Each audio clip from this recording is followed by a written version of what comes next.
Joining us today for Primetime Local News is American Horror Story star Naomi Grossman, speaking on her new film called Bite Me. Thank you so much for joining us today. Thank you. Well, we're glad to be able to have you on here. Now, this Bite Me film is a wild vampire romantic comedy, and it's going to be coming to digital on February 8th. Now, what's all involved in this film? What can you tell us about it? Yeah, well, it's just in time for Valentine's, of course. It's a rom-com. But it's not your average, lifetime fare. This is it's the love story between a real life vampire and the IRS agent that audits her. So, it's a little bit fish out of water.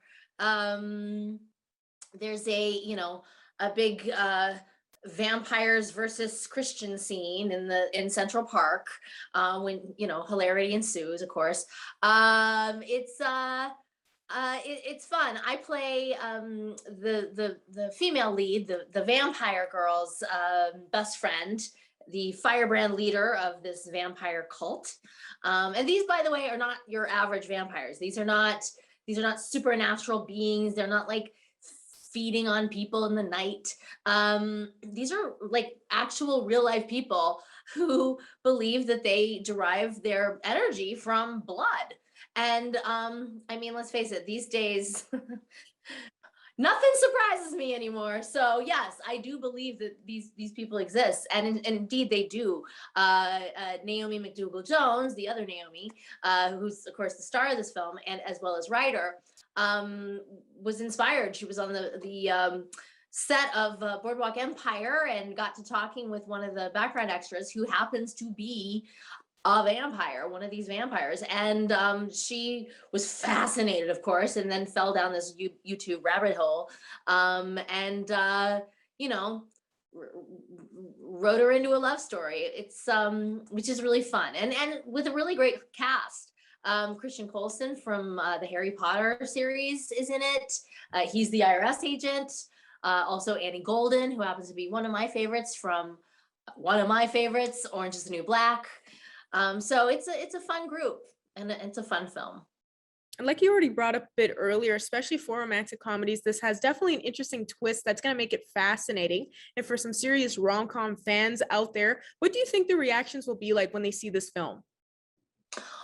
Well, I mean, I think it's refreshing because we haven't seen these kinds of movies, since Nora Ephron died. Like, this isn't a genre that's, it was the 80s really since we saw a proliferation of this sort of film. So I think in many regards, people are going to be just excited to see this kind of thing again.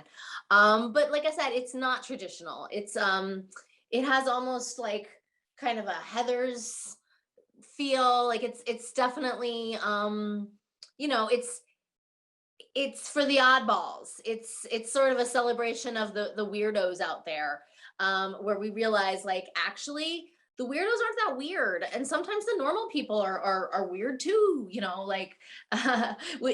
find the the kind of square IRS agent at the vampire ball, where he kind of like, he really digs it. Like, it's not his scene clearly, but it's and conversely, our female lead, Sarah, who's got a face tattoo and blue hair, and she's actually pretty normal. Like, she really likes this square IRS agent. So yeah, I think there's truth in that. I think there's some wisdom there. As a hopeless romantic myself, who has not met her IRS agent, but And I personally think the writers did a really great choice and interesting idea to be able to come up with this storyline for this rom-com. And it's going to keep some normal rom-com fans, very fascinated and hooked already just from seeing how different it is. Now, you've been in many projects, but your best well-known, and of course, we can already see behind you there in that photo, is your character named Pepper on American Horror Story. You've been labeled as even one of the best American Horror Story characters ever. How has it been transitioning from Pepper in that role to being in this rom-com? I started in comedy. So this is my this is very much in my wheelhouse, and where I feel kind of comfortable. It's just people aren't used to seeing me in this. That's what's sort of interesting, is that I'm just a comedian who like accidentally fell down this horror hole, and don't get me wrong, it's been great. Like, I'm not about to bite the hand that feeds me, if you'll pardon the vampire humor. But at the same time, like, getting back to kind of my roots, and doing some sort of kind of over the top character comedy work, but with kind of a hint of horror is a perfect. It's like I'm marrying the two genres, and it's it I think it's fun. I think it's fun for I mean, like I said, this is not a traditional horror movie, but for the people who love a vampire story, it's definitely that. And yeah, for people who want to see me do something, not dramatic. Although I don't know, now that I think about it, there's some dramatic scenes. I warn Sarah against this relationship. Like, better, girl. Like, there's definitely some. I'm not trying to paint this as some sort of slapstick comedy. It's not. It's a rom-com. Grounded in truth and grounded in real life situations. And with the pandemic and Valentine's Day coming around the corner here, I'm sure many rom-com fans are going to be excited to see this delicious new ad that they're able to watch on the 8th. Now, is there anything else you'd like to add where they can access this film, in case, many people might be unaware? Yes.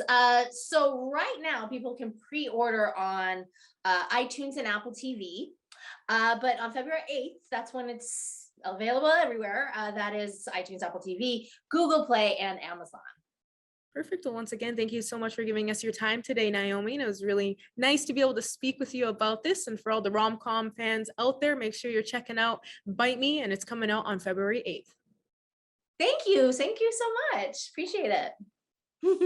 Stay warm up there, and hopefully this movie will help you keep warm. It's a heartwarming movie.